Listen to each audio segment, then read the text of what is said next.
कारुणिक सम्यक संबुद्ध चक्रवर्ती सम्राट अशोक, परम पूज्य बाबा साहब डॉक्टर अंबेडकर और नागपुर की दीक्षा भूमि पर आप सभी क्रांतिकारी धम्म उपासक धम्म मित्र, आप लोगों की ये जनसलाब, आपकी भावना महाबोधि महाविहार को मुक्त कराने के लिए आपकी ये ऊर्जा, ये ताकत ये जाहिर करती है कि आपने संकल्प कर लिया है, आपने निश्चय कर लिया है कि ये लड़ाई अब तब रुकेगी जब महाबोधि महाविहार ब्राह्मणों से खाली करा लिया जाएगा।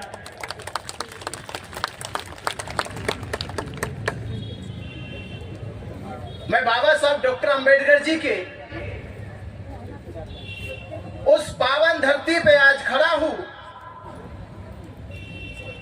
जिस धरती का इतिहास महाबोधि महाविहार से जुड़ा हुआ है। महाबोधि महाविहार वो पावन धरती है जिस धरती पर सिद्धार्थ गौतम संबोधि को प्राप्त करते हैं,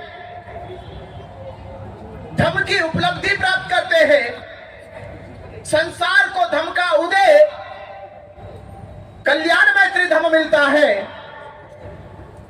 और परम पूज्य बाबा साहब डॉक्टर अंबेडकर, ये नागपुर की वो पावन धरती जिस धरती पे खड़े होकर बाबा साहब डॉक्टर अंबेडकर 14 अक्टूबर 1956 में ये कहते हैं कि जो धम्म तथागत बुद्ध ने बोध गया में प्राप्त किया था, मैं आज इस धरती पे उस धम्म की शरण में जा रहा हूं। ये वो धरती है और ये संबंध है बोध गया और दीक्षा भूमि नागपुर का।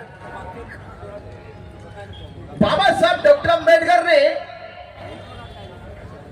क्यों धम्म की दीक्षा ली, इसके लिए एक लाइन समझिएगा कि लूटी संस्कृति हमारी दासहीन बनाया था।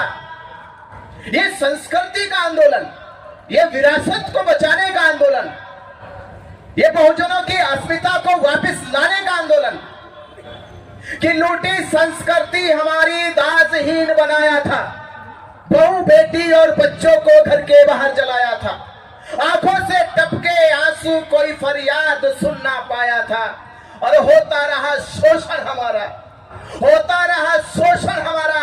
इस धरती पे कोई अल्लाह ईश्वर देवी देवता भगवान ना आया था, कोई नहीं आया था। इस समाज में जब शोषण हो रहा था, जब इसकी अस्मिता को लूटा जा रहा था, जब इसकी विरासत पे कब्जा किया जा रहा था, तब कोई नहीं आया। कौन आया? किसने जन्म लिया? कि लिया जन्म भीम ने जगत में पर लिख कर अनूठा ज्ञान पाया था। लिया जन्म भीम ने पर लिख कर अनूठा ज्ञान पाया था, और तोड़ मनवादी जंजीरों को इस देश के शोषित पीड़ित समाज को आजाद कराया था। क्यों आजाद कराया था? इसलिए आजाद कराया था कि आप जब आजाद हो जाओगे, मुक्त हो जाओगे, जब आप ये जान जाओगे कि अब मेरा गौरव, मेरा स्वाभिमान जग गया है, तो अपने स्वाभिमान जगे हुए जीवन में अपनी खोई हुई विरासत को वापस लाने के लिए, ये खोई हुई विरासत लाने के लिए, ये समाज का अगर अस्तित्व जिंदा रहेगा, इस देश में देश की पहचान अगर जिंदा रहेगी, ये मैं आपसे पूछ रहा हूं, अगर आपकी शिक्षा, आपके संस्कार, आपकी संस्कृति, आपकी सभ्यता अगर आप नहीं बचा सके, अगर आप नहीं बचा सके, तो आपके जीवन का अस्तित्व समझ लो मर चुका। अगर आप अपनी अस्मिता को नहीं बचा सके, अपनी शिक्षा को नहीं बचा सके, अपनी धरोहर को नहीं बचा सके, तो हमारे जीवन का अस्तित्व मर चुका है। इससे बड़ा हमारे जीवन में क्या आंदोलन होगा, क्या मकसद होगा, क्या उद्देश्य होगा कि आप उस पावन पवित्र धरती को, जिस धरती पे बुद्ध ने संबोधि को प्राप्त किया और पूरे संसार को दुख मुक्त करके निर्वाण के मार्ग में ले चले, आज वो पावन धरती महाबोधि महाविहार ये जगे हुए समाज से गुहार लगा रही है कि मेरी अस्मिता को बचा लो, मेरी अस्मिता को बचा लो। 135 साल से लगातार वो पंडे पुरोहित महाबोधि महाविहार की गरिमा को, महाबोधि महाविहार के सम्मान को ये वर्षों से कलंकित करने का काम कर रहे, अतिक्रमण करने का काम कर रहे, और हम हाथ पे हाथ रखे देखे जा रहे। ये कब तक चलेगा, कब तक हम देखेंगे? अरे आप याद करो, जब सिद्धार्थ गौतम कपिल वस्तु से निकले कि मैं एक ऐसे ज्ञान की खोज में निकल रहा हूं कि जब वो ज्ञान मुझे प्राप्त हो जाएगा, संसार के सदा सदा के दुख समाप्त हो जाएंगे। और जब सिद्धार्थ गौतम बुद्ध बने और 7 वर्षों के बाद कपिल वस्तु पहुंचे, तो कपिल वस्तु के लोगों ने सर झुकाकर पुष्पों की बौछार करी, पुष्प बिछाए गए और ये कहा गया कपिल वस्तुओं के सभी लोगों से कि आज सिद्धार्थ नहीं आ रहा है, आज सिद्धार्थ के बदले बुद्ध चले आ रहे हैं, क्योंकि जिस मकसद से गए थे वो मकसद पूरा हो गया है। तथागत बुद्ध ने यह रहस्य जान लिया है कि संसार में दुख है, दुख का कारण है, दुख कारण का निवारण है, और उस निवारण का ये मार्ग है। ये मार्ग को जानकर आए हैं, ये मार्ग हमारे जीवन के निर्वाण का मार्ग है। तो आप जब लोग जाओगे, महाबोधि महाविहार बचाओगे, तो आने वाली पीढ़ी, आने वाले आपके नस्ल के लोग कहेंगे ये वही लोग हैं, ये वही लोग हैं जो 12 फरवरी में 2025 में महाबोधि महाविहार को बचाने के लिए जो आंदोलन चलाया गया था, जो आंदोलन 135 साल से दुनिया का सबसे बड़ा आंदोलन, उस आंदोलन में इन सब लोगों की सहभागिता थी। ये वो हमारे वीर महापुरुष हैं जिन्होंने महाबोधि महाविहार को बचाया है। वो फक्र करेंगे, वो अपने ऊपर ये गौरव करेंगे कि आप उनके पूर्वज हैं, आप उनके महापुरुष हैं। तो ये लड़ाई जीतने के लिए कैसे जीती जाएगी? हमसे किसी ने कहा